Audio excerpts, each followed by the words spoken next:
future. We're talking real money. Hello, friends. Welcome to Talking Real Money, the radio show that becomes magically a podcast. Magically. Yeah, I do it.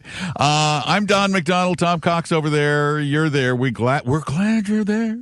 If you want to call us, you want to talk stuff over, money kind of stuff, because the show's called Talking Real Money, which means we talk about real money. Our phone number is 855-935-8255, 855-935-TALK. It's so easy. It's absolutely painless. And, the only time Tom gets a little testy sometimes, but I kind of reel him back in a little. Thank you for that. Give us a call, 855-935-TALK. Now, I told you, I just said, I edit the show into a podcast. That's true. Every Monday. Yeah. Oh, every Monday. Show. I edit this show into a podcast. Unless there's a holiday, and I hate holidays because it means I don't get the show from the station until Tuesday. I hate that. But anyway, I edit it on a program, a computer program, that many years ago I used to buy. I would buy the program, and I owned the program. The software you're speaking of. The software program on my computer. Got it. I no longer buy the software. I have a subscription to the software, which we pay for every single month. Every month, we rent the software, basically, in much the same way we watch our television shows now, streaming services, in much the same way we get our music now. Yeah. We rent it on a monthly basis, cable TV, audiobooks now. It's like I'm on Audible, and I have all these credits, but if I want to stop paying the monthly payment, I lose all my credits. So I can't stop paying them because I haven't caught up. Everything is a subscription. And I even run into things. I see a bill, and it says $4.99 for such and such. And I go, what the heck is such and such? I don't even remember subscribing to such and such. And yet there it is. And I try to find a way to cancel such and such, and I can't figure out how to cancel it because I don't even know what it is. Yeah, subscriptions are eating us alive. They are. I mean, this is from a recent piece that you found in the Wall Street Journal. I just went to Apple because Apple keeps track of some of these for me, which I like. I've got Apple News, Apple TV, Authenticator app. I don't know what that is. That's some sort of protection. I don't know. MLS season pass, which I got free for being a season ticket of the Sounders, but I guess that's going away. It says February 24th. I'll have to pay for that. Paramount Plus. These are all monthly, right? Yeah, they're all. Yeah, I'm pretty sure. Well, they'll tell you if it's monthly or not. But here's the part that's interesting. And this will not surprise you. According to a study from the consulting firm West Monroe, they asked people in 2021, how much are you spending a month on subscriptions? No, they just asked the public how much. The average response, $62. Which is hilarious. Think again, folks. They were given more time again, and they raised that to 90. Come on, think that. Oh, yeah, that's right. I forgot that one. Blah, blah, blah. The Authenticator app. The correct answer. Yeah. Correct answer. Yeah. And this is way low for me because if you include cable TV for me. Oh, you have a ridiculous cable TV subscription. The correct answer was $273 a month, not $62. I think that's like 5 times more. So, yeah, this is painful. To read this is painful. It said 25% of U.S. subscribers to streaming services like Apple TV. Yeah, I got that. Disney Plus. Yeah, I got that. Hulu, I got that. Max, I got that. Netflix. Yeah, I got that. And Peacock, I have that one too, because that's where the soccer games I want to watch are on. They got me one way or the other because there's one thing all those places have that I want to see. That's the problem. Do you know that both of my cars have asked me to subscribe? They're going to drive you somewhere? They want me to subscribe to some sort of car service where I guess they'll tell me stuff.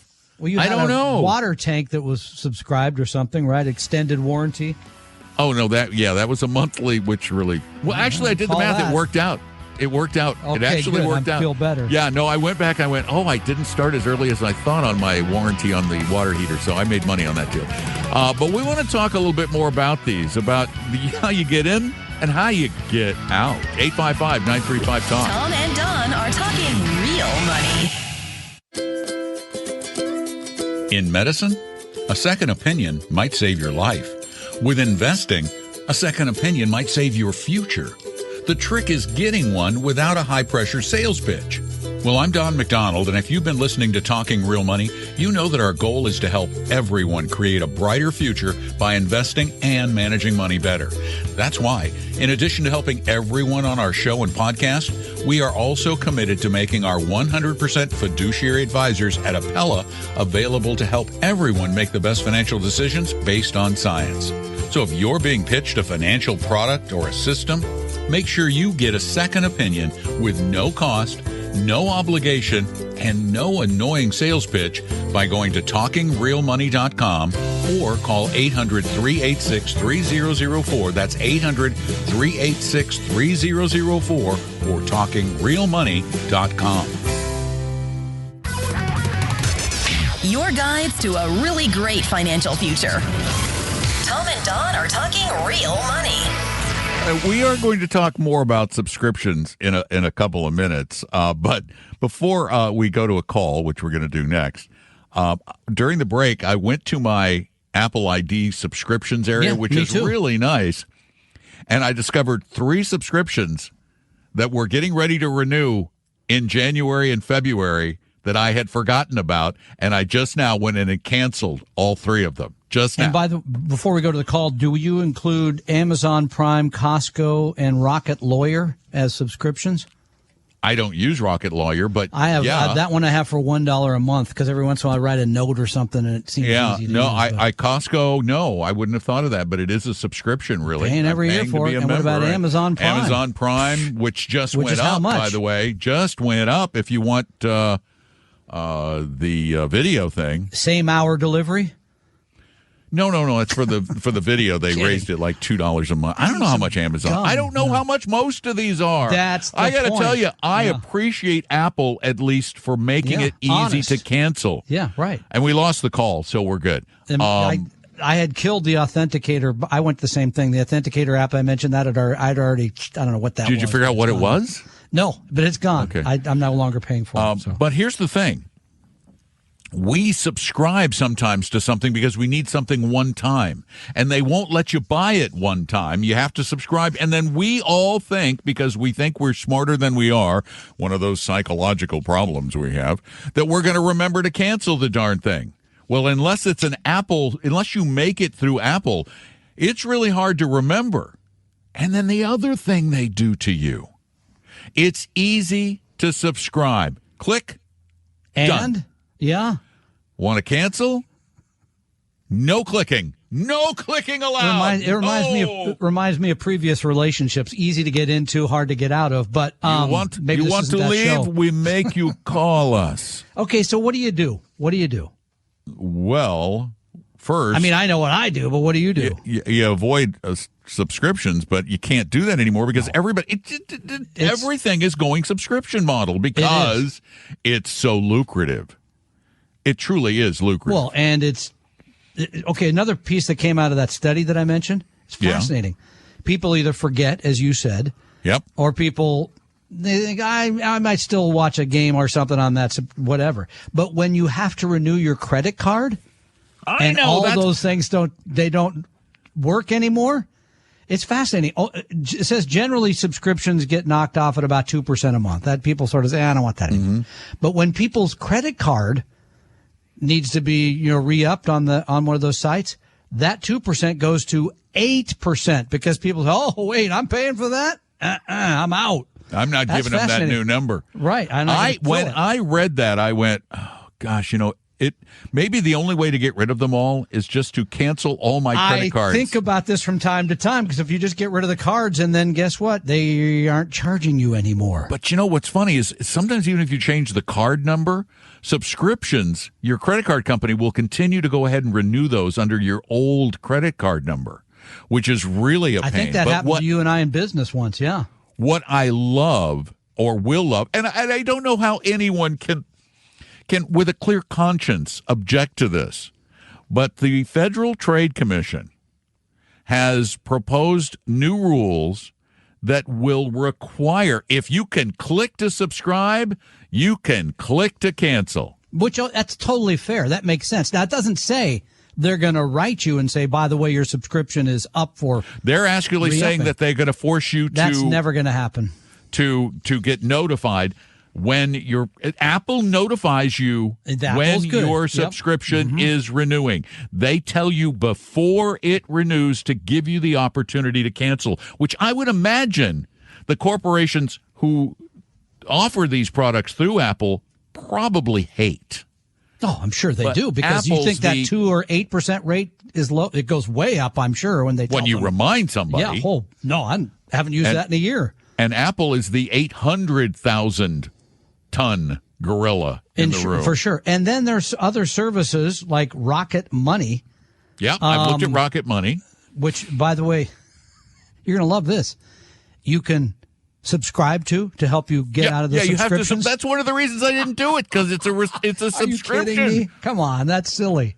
You know what I'm going to do? This is really earth-shaking. I mean, this is really creative. I'm going to go back and look at my credit card statement for like the last 3 months and try to remember all that I have. All right, but then I've got a couple of them, and I'm not going to name the names just yet, but I have a couple of them. I cannot figure out how to cancel. Once you know that you're in, you can't figure out where to go. I can't figure out how to cancel them. Well, that's tough. It's a pain. That's some of these things are really awful, and it's a racket. You know that this is these are just people who are taking advantage of you. Mm-hmm. But there was one service I looked at, and I want to find that again. It's not Rocket Money, because because they make you subscribe to get it. Hold on, I've got it right here. I just forgot where I put it in my notes. This is one I started to sign up for yesterday and just did not get finished. I'll wait till next year. Come on. I am a subscriber. This is the other thing I hate. When I go to sign into the Wall Street Journal, every time it forgets who I am. And it says, hey, you want to subscribe again? No, I already subscribe. I pay you every month. Anyway, so here we go. It is called... where did it go? Scribe Up. SCRIBEUP. Yep. Okay. They do it for free. They do offer a virtual credit card to help you. And this actually is a pretty cool idea. And this is how they make money. They offer you a virtual credit card where you can put all your subscriptions on that card. So you can see that more. You can, yes. That's so smart. You can track everything through them, and then they get a transaction fee on the credit card. Do they get as much as the cartel that is Visa and MasterCard? Yes, because they're getting it through the cartel. Oh, okay. Which I think is still outrageous. All the money. But I started to sign up for Scribe Up, and it looked pretty cool, and it's free. And they help you. You put your bank information in. And they look out and find all of your, not all of them probably, but they find a lot of your subscriptions, and then they help you cancel them. So I'm going to report back on that. Yeah, I think that's worthy of a look. And this comes up at home all the time, and I think people look at me like, Dad, it's $6.99 a month. Who cares? $6.99 a month here and $6.99 a month there. And to quote Everett Dirksen, the great senator from Illinois, back in the day. He had a bigger voice than you do, I think. Pretty soon we're talking real money. Yeah. I don't know if that was an Everett Dirksen impression, but it was deep. He had those deep, gravelly voice. So he did. He probably smoked like a chimney back then. Everybody did. He may have. So this is a problem, I think, for many people, right? I think it's becoming a huge problem. Yeah. And as you said, everything being a subscription service now, basically. The audio app I use on my iPad from Apple is a subscription. Adobe Photoshop is a subscription. Adobe Audition is a subscription. They're charging you for things that used to just be buy them. As a matter of fact, I'm I kind of feel like, the phone's now pretty much a subscription through your carrier. You're not buying a phone anymore. You're renting it. That's basically the way they're set up, yeah. I pay $6 a month for Apple Care because I need Apple Care. You can call to get help, yeah. I can call to get help, yeah. There's just so much, and it's becoming overwhelming. And I bet a lot of you, if you look, you find out it's a pretty substantive portion of your budget. And it's probably worth looking into some of these things. 855-935-TALK is our number. Give us a call. Tom and Don are talking real money. For your real life and real future, Tom and Don are talking real money. Once again, phone number here is 855-935-TALK. Give us a call, 855-935-8255. Well, apparently, not only has the Midwestern portion of the country, the Northeast, the poor people who are playing football in Buffalo, not only have they frozen over, but apparently recently, hell froze over. It did. It was apparently very cold. It did, because I was reading an article today from MoneyWise. Yeah. And Dave Ramsey and I agree about something. Wait a minute. I know, hell's frozen over. Or your brain finally stopped. Or it froze over. Happened. Yeah. Yeah. Dave Ramsey believes that this may be the very worst investment ever in the history of investments. Whole life insurance? Whole life insurance! I have seen him rail about this before, which we completely agree with. Yes, we totally agree that whole life is a terrible deal, and yet apparently people are still buying it. That I don't know. I don't know how often, because that's something that was sold a lot 30 years ago, but today 40, 50, 60, 70, 80 years ago, it was the big investment in the 50s. Yeah. I mean, think of Father Knows Best, or isn't that what he sold? Or I don't know. One of those sitcom dads was like in his office at the insurance company, helping people invest in whole life policies, like a good salesperson. Well, explain what a whole life is versus what we believe in a term life. Term life is death insurance. Term life is paying an insurance company a little bitty premium to give somebody a really big check to support them if you die. The only time you want to do that, unless you're just feeling generous and you want to kick the bucket, the only time to do that is when someone is relying upon you for support. You buy it for that period until you've managed to save up enough money to be what most people should be, and that is self-insured. So that you have $1 million in the bank, you die, your family's going to be okay. Fair enough. That's term life. That's like renting car insurance or homeowners insurance. You buy it because you need it for a particular purpose, and you don't need it after you don't have the things to protect. And it's very clear what it is. You're simply renting insurance in case something goes wrong versus whole life, which is a mixture of death insurance and with investing. A cash value. Yeah. And in the last year, whole life, there were about $4 billion put into whole life policies. That's a pretty small number, though, when you consider $300 billion went into annuities. Still buying them. And there are some people who are pushing them as a really tricky thing, the bank on yourself people. Oh, gosh, that's horrible. Absolutely. Well, awful. But they're saying buy these life insurance policies, and here's one of the problems with whole death insurance. It's, again, the big insurance company lie. Commission? What commission? You don't pay me a commission. Yeah, you do. The first several years of premiums paid in for whole life go 100% toward commission. That sounds pretty good for the guy selling them or the woman selling them. The first 3 years, at the end of 3 years, if you say, I'm stopping this stupid thing, you will have no money.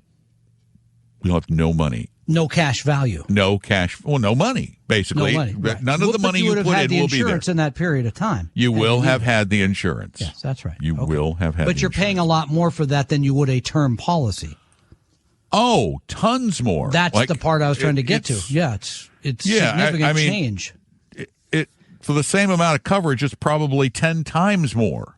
And our suggestion would be to rent the insurance in a term policy and take the money you want to invest and invest that in low-cost index or index-like products instead of mixing this together. When you're buying an investment through an insurance company, there are way too many people in the middle.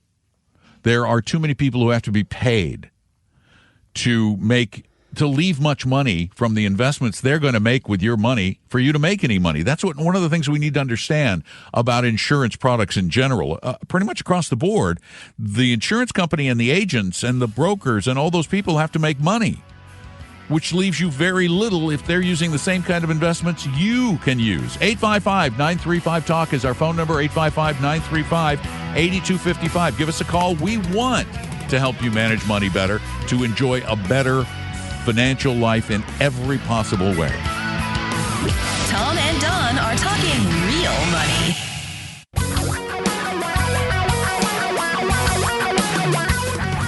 Reality radio for a really great future. We're talking real money. Money questions come up all the time in life because you're always dealing with it, whether it's earning it or spending it. You're good at that. Sometimes saving it, investing it. Most of you don't do that well. You need to know more about it, and we'll help. You just call us at 855-935-TALK. I'm Don. Tom's over there, and Alan is on the phone. Hi, Alan. Welcome to Talking Real Money. Thank you. From following your advice for many, many, many years, I now have a few bucks. Oh. And I was renewing my car insurance, and I realized that I have a $500,000 maximum if somebody gets injured. And I was wondering if you guys recommend the $1 million umbrella policy that my insurance company is recommending. Okay, now those are two different things when you say umbrella policy. The umbrella adds on to your both homeowners. Yeah, I do have an umbrella policy, and I think mine's $1 million on injury. Yeah, most umbrellas kick you up to $1 million on everything. Yeah. Oh, okay. So you do. You guys both do that? No. I don't. Tom does. I didn't know does. if there was anything to avoid or caveats or whatever. No, it's just I hate insurance companies, and I'm just gonna I try to keep it to what's legally required, whereas Tom insures against everything. Well, almost everything. Almost everything. Because he worries more than I do. No, that's a fair point. Although I'm now to the point in life where I do have enough money that I might actually want to think about it and protect it. Yeah, because before that I went Because I have that car insurance, but then I also have an umbrella policy on everything that goes above that. Yeah, that's what he's saying. He's got the $500 on the car insurance. I think I have $1 million on the car, but then I have an umbrella policy that's several $1 million to protect against anything. Wow. See, I'm telling you, who's the richer one of the two of us? You can tell by their insurance. You can tell by the insurance policies. Stop it. Okay, well, thank you very much. Thank you, All Alan. right, Yeah, thank you, Alan. We appreciate it. And you got a question here too. I should have mentioned, unless there's somebody else on the phone. I have another caller. Okay, because I got another insurance question for you. But go ahead. We'll go to the caller. Okay, we'll go to that in a minute. Let's do the caller. Yep. Dave, you're up. Welcome to Talking Real Money. Dave is there. Shh. Okay. Be quiet. Hi, Dave. Hi, Tom and Don. Hey, AskTrim.com is another great one for lowering your cable bills, your phone bills, and tracking your other subscriptions. I've used them for a few years to kick Comcast down the notch. And another thing with your subscription to those Adobe products, take a look at TechSmith. They've got a number of applications, but Camtasia is something that higher education has been using for decades. And while you can pay annually for a maintenance, the product itself, Camtasia, their editing tool, is a purchase. It is I got to tell you though, I have spent so many years working with Adobe Audition that I've tried other programs and it makes me want to rip my hair out. Plus, my company pays for it, so it's not me personally. Now, I'm looking at Ask Trim. This actually looks pretty good. Find and cancel unwanted subscriptions. I will take a look at this, Dave, because this is the kind of thing you pay really too much for people. cable. Way too much, but for reasons that have been previously stated. So I'll take a look at this. This might be worthwhile. I appreciate the idea. Yeah, that's actually a pretty cool idea. Thanks, guys. All right, thank you. Appreciate it, Dave. Take care. I get a question here from Jeff in Georgia. Okay. I hope we have more than one because we're coming into a break. So. Oh, do you want me to wait till we go? No, to break go ahead. And now that you started it, the says audience. If I'm wrong, let me know. But I thought one of you had an argument for not having homeowners insurance if your house was paid off. I just made my final payment on my home. Curious on what your take was on homeowners insurance and maintaining it after paying the note off. And then he says, "Love you and love the show." I'm assuming he's talking about me, but. Loving him. No, it's loving you. And I'm the one who said, in some cases, there's a case to be made. And I'm not saying you should go naked on homeowners insurance by any means, but particularly in Florida, there are some houses in Florida where the house was not worth much more than the annual insurance bill on coastal homes. Yeah. Because I'm trying to figure that why. Why cheap houses, but because the risk of loss is so high, I see, that nobody wants to insure. And Florida has a big problem with insurance. Coastal housing in Florida, the insurance rates are ridiculous. And my argument is, if you've got money and you can afford to rebuild your house, unless the hurricane washes away part of the state, your land will still be there later. So you've got to figure that a lot of your value, particularly in coastal properties, is the land. So I think there can be an argument if you're not required to have it. In some cases, maybe you don't want to. Tom and Don are talking real money. Do me a favor. Grab your latest investment statements if you know where they are. How many do you have? A lot? How many different investments are in each statement? A bunch? Do you own individual stocks, bonds, sector funds, and stuff you don't understand? Yeah, I thought so. I'm Don McDonald, and I'm pretty sure you have a case of hodgepodgeitis. But don't worry, it's not terminal and can be cured. But it takes three things: a bit of time, some fiduciary guidance, and a plan. There's a problem, though. Most financial advisors can't or won't provide any of those. That's where we come in. Tom and I will provide you the help you need to overcome hodgepodgeitis in a free, no-obligation meeting with an Appella advisor at TalkingRealMoney.com. So, scan or take a picture of all those pages you gathered, then go to TalkingRealMoney.com, click on Meet an Advisor, and set up a free appointment online or by phone when it's convenient for you. Let us sort through the mess and help you get started on a better, simpler future plan. Just go to TalkingRealMoney.com or call 800-386-3004. Your guides to a really great financial future. Tom and Don are talking real money.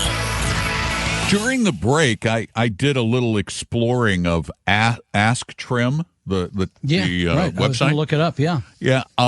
It's free, except for how they make their money is they have expert negotiators who would call Comcast for you. I see. And see what they could do to get your rate down, and they get 15% of whatever they save you the first year. Fascinating. Wow. But what if you don't want to negotiate it? What if you look at it and say it's okay? Well, then you should negotiate it because apparently they think they can save you some money. I see. Yeah, and that's a big one for me. I should probably look at it. You're right. Think about it. With your phone bill, Verizon or T-Mobile. No, that's an easy one. That's an easy fix. There are all those other phone companies that aren't the majors. You use one of those. The service is basically the same. Basically. It really is. They got the towers. They got all this stuff. It comes to specialty stuff like data and hotspots. And, I don't know about that, but I don't use hotspots, and I don't really need text from anybody. You don't even know what a hotspot is. Yeah, that's a whole It's the thing you don't touch when it's turned on. Ouch! I see. That's a hotspot. Yeah, anyway, because that's expensive. I don't consider that a subscrition, but I think it's outrageous how much it is a subscription, though. I guess it is. Yeah, all right, because that's very expensive for me. My gosh, my bill is like $2-something. Yeah, mine is too. I'm with Verizon now, and I'm thinking about switching back to T-Mobile because there's no deals really to be had with the majors there. I don't think so. Well, T-Mobile's saying 25 a line. That's really $25 a line. And they were saying they would pay off the 2 phones that we got for free. And is your bill just you, or does it include adult children? Oh, it includes adult children. I figured as much. Oh, yeah. They don't, it's like they my daughter, out, I keep wanting her to start her own Amazon Prime subscription because every time she orders something on mine, it changes the shipping address and I have to go, oh, manually I almost shipped it to my daughter's house in New York. Doesn't work. Yeah. Anyway, 855-935-TALK. We do have lines open, and we do have time remaining. But Tom also has questions. He gets them. People type them and send them to him because they like him best. I feel like this I don't Mother's know about Brothers. that, but this comes from Tom in Enola, Pennsylvania. Okay. Says, I'm 60. My wife is 53. Kids raised out of the house. No debt except for a $54,000 mortgage. That's no mortgage at all. Yeah, that's not much. At our current pace, we'll have it paid off in 2026, which I think is 2 years from now. Mm-hmm. We have sufficient funds right now to pay it off without any financial stress, but I'm thinking put $50K in a CD that gets 5.25. Our mortgage rate is 2.37. I know there's a train of thought to be completely debt-free as soon as possible, but I'm not sure it makes sense in this situation. Your thoughts? It does not make sense in your situation, period. 2.3, come on. There is no thinking necessary. There's only one person on the planet that I can think of who might say, it's better just to pay off the debt. Yes, we know who you're speaking of. He also thinks that you make 12% a year in the market and that a withdrawal rate of, I forget what he said was, anyway. So let's say you put the $50,000 into a 5% 2-year CD if you can find one.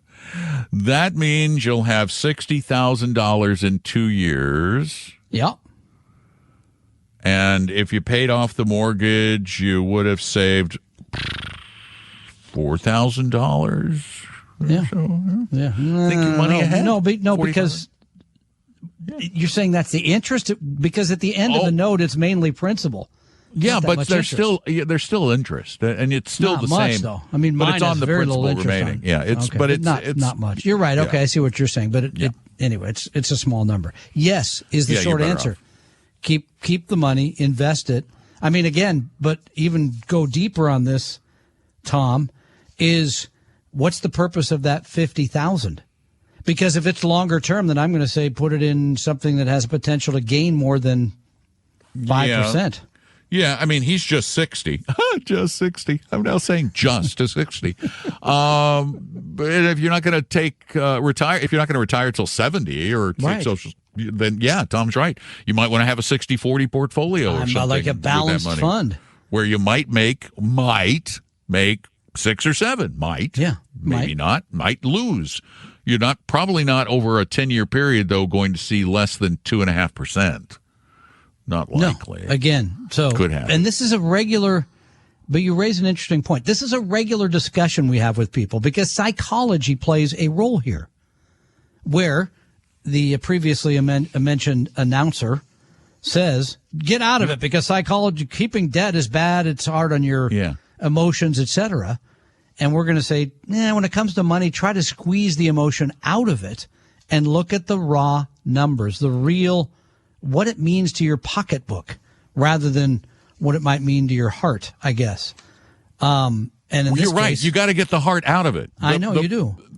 Money decisions should be as close to 100% logical as any part of your life. Maybe the only part of your life that needs to be there, because other parts, sure, you can get emotional about things. You shouldn't get emotional about money. Shouldn't. It's bad but people do every day. Do you want another one, or what do you want to do here? Yeah, no, we have time. Okay. Yeah. So go ahead. This comes from Rollin in Concord, Virginia. Okay. A longtime follower of your podcast. Thank you for that. Thanks for the valuable service, he adds. Question is on a DFA fund, DFUS. I recently moved to this as a U.S. large cap exchange traded fund. That means big companies that are considered value. Moved from the Vanguard VP CCX. This is an IRA, says at Vanguard. After the trade, I found that I could not elect to reinvest dividends back into DFUS. The only option available is for dividends to go to the settlement account.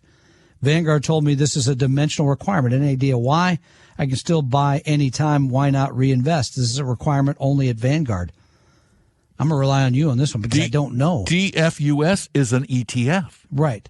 And the other one is a mutual fund. You can't reinvest into ETFs. Right. No, there's no such thing. No, that's right. I mean, it's not a dimensional thing. It's an ETF thing. Right.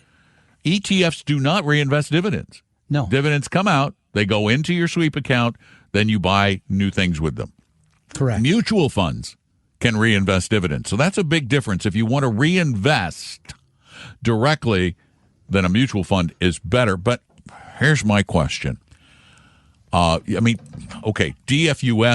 is probably better than prime cap, but why are you using DFA for your large growth? Oh, that was growth. I said value. DFUS is growth. He called it a large cap. I thought I read value. I guess it didn't say value. DFUS. I don't know the fund particularly. So. So you're saying why would you own U.S. large cap growth when DFA is their claim to fame is small and value? I got to make sure that DFUS is in fact that, though. I'm looking it up right now. So thank goodness one of us is, because I'm really slow. I think is it a blend? I think it may be a blend. So he's using it for his large growth, which is fine. It's a good ETF. Fee structure's low. It's non-actively active, even though they want to call it active. I still don't like that, but that's just me. And it's kind of down the middle. I'm looking at it here. So it's a blend. Yeah, it is. Yeah. Mm-hmm. Okay. But I don't know that I'd still own that from dimensional. I don't know that that's the best option. I think I'd own a broader mix, but that's just me. No, it does lean growthy. Yeah. Yep. Does lean growthy. It does not lean value like you should be more value oriented. Thanks for your question. Tom and Don are talking real money.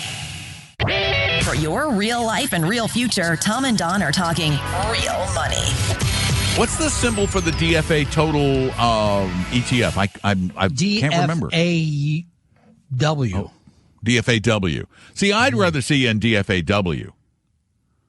Nice diversification, unless you have value in small and international. Yeah, that's their global stock fund. Yeah, so that's going to have a value small tilt, but it's still going to have large. Yep. It's going to have internationals. Yep. It's going to have the market, but with a tilt, which is where I would rather be if it was my money. And if you're just trying to go buy large growth U.S. companies, not only wouldn't take DFA's fund because I just go VOO. Because you're going to get that at a lower cost. Yep. From Vanguard. So I wouldn't want to pay DFA even a few more basis points. DFA is going to charge you more for a large cap growth than you're going to pay at Vanguard. What you want to go to DFA for is the expertise of their small and value tilt. That's what you want to pay the extra money for. So you should have probably gone from prime cap to VOO if your goal was large growth. VOO would have been cheaper, but you still couldn't reinvest. If you want to reinvest, then it's the Index 500 fund. And by the way, somebody did write us about this recently. VOO is the Vanguard 500. 500 Index ETF. They ask us, don't just throw the stuff out there because I don't know what it means. And then there's the Vanguard Index 500 Mutual Fund. Yes. Which reinvests. VBIAX. I always forget the tickers. But anyway, so that's not a fund I would use for that purpose. That purpose can be bought for almost nothing with the tilt to growth, if that's what you're seeking. VIAX is the Index 500 Admiral shares. And what does that run? An expense ratio of 4/100ths of 1%. Yeah, 4/100. Yeah, 4/100. So 4 that's basis the direction points. I would go. Thank you. Which is 1/100th, a basis point. Right. Just to clarify. I think we were pretty clear. And by the way, you know what the turnover is on VFIAX and VOO? Not a lot. 2%. Well, because there's a few that get kicked out and brought in every year anyway. It's nothing. Nothing. So, the turnover rate at Retire Meet, it's low. People Once come you're in, there, they you're don't there. leave all day. Well, no, there are people that have been to all 10, or they're planning on coming to the 10th on the 24th of February. They're just groupies. There's another guy coming up from Arizona who's been to 6, he said. 6 from Arizona? 6. Is that Rick? That's Rick. Okay, that's again. Rick. That's Rick. Rick is loyal royalty. Loyalty. Here he is. Yeah, he is. Yeah. I invited him to the after party and told him you were buying. So. No, I'm putting that on. I'm telling you, that's either DFA or we got somebody to pay for that. Or Paul Merriman, if he can afford a house in Southern California. Among other places. It's certainly not me, where my summer home is a trailer. That's a good title for a book. My summer home is a trailer. Parked next to Tom's. All right. So do you want to tell people how to sign up for retirement and save money? Yeah. And this weekend is the end of the early bird special. So if you want to join us on the 24th, hear from Don about how to invest in retirement. Hear from me about how to generate income in I'm retirement. doing the history of estate retirement planning, et cetera. All that stuff one day at the Maidenbauer Center in Bellevue, retiremeet.com. Now, for those who listen to the podcast, when will they be able to sign up for the virtual? I believe it's the 1st of the month. 1st of February? Yes. Okay. All right. So here you go. You know how to do it now. Just go to retiremeet.com and sign up, save some money. Do it this weekend if you're in our radio audience. If you're in our podcast audience, wait a little bit, and you'll be right there. The opinions and views expressed on this podcast were current on the date recorded. Opinions, estimates, forecasts, and statements of financial market trends that are based on current market conditions constitute our judgment and are subject to change without notice, including any forward-looking estimates or statements which are based on certain expectations and assumptions. Although information and opinions given have been obtained from or based on sources believed to be reliable, no warranty or representation is made as to their correctness, completeness, or accuracy. Information presented on the podcast is not personalized investment advice from Appella Wealth. The views and strategies described may not be suitable for everyone. This podcast does not identify all the risks, direct or indirect, or other considerations which might be material to you when entering any financial transaction. Past performance does not guarantee future results, and profitable results cannot be guaranteed. We hope you realize that the information provided on Talking Real Money is for informational, educational, and hopefully enjoyable purposes only. The podcast is not trying to get you to buy or sell any financial products or securities. Instead, the program is provided as a public service by Appella Wealth, a fee-only registered investment advisor. Please see Appella Wealth's ADV Part 2A on our website for information regarding Appella's fees and services. Appella Capital, LLC, DBA Appella Wealth, is an investment advisory firm registered with the Securities and Exchange Commission. The firm only transacts business in the states where it is properly registered or excluded or exempt from registration requirements. Registration with the SEC or any state securities authority does not imply a certain level of skill or training. Appella does not provide tax or legal advice, and nothing either stated or implied here should be inferred as providing such advice. Thanks for listening, and please visit TalkingRealMoney.com for more information and important disclosure related to performance of any specific index or fund quoted in this podcast. Is anybody still listening?